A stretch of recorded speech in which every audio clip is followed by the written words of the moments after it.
I always prayed to God for a brown hair, brown eyed little girl.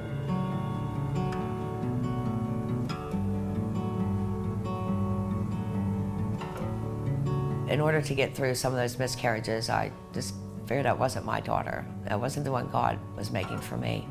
So after 7 years of no birth control, I got told that, I was pregnant on May 21st. I still remember the day.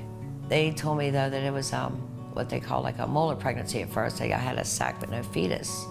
There was no baby there. So they told me, go home and we'll come back in, bring it back in on Monday, and we'll have to abort this pregnancy.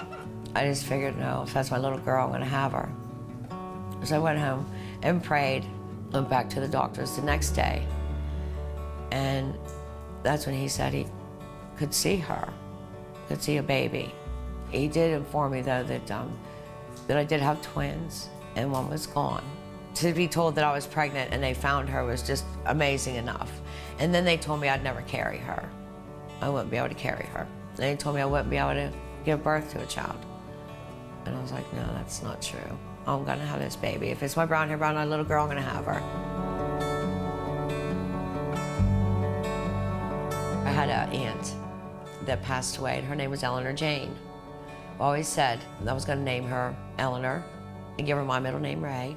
And one day, good 8 months pregnant, I was standing in a grocery aisle and looked over at a book that said, what to name your baby. So I was glancing through the book and I saw the name Gianna. And I kept reading, and when I looked, it said that it was Italian for Jane, my aunt's middle name. So I named her Gianna Ray. Felt God put that right there for me.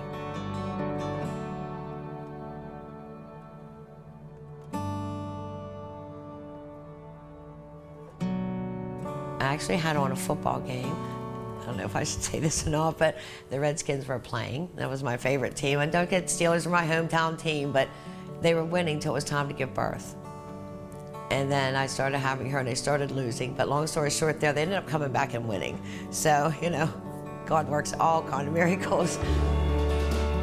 To go from me having 4 miscarriages to being told you'll never get pregnant, being told if you do, you'll never carry her, being told that you'll never give birth, and then to hold the one most precious gift that the Lord can give you, and be able to hold her.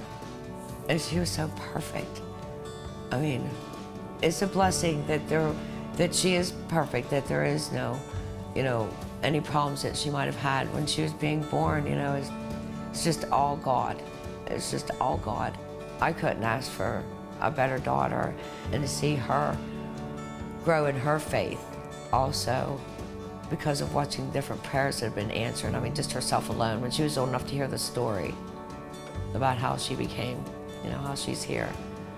That was amazing in itself for her to hear the miracle that God has given her life.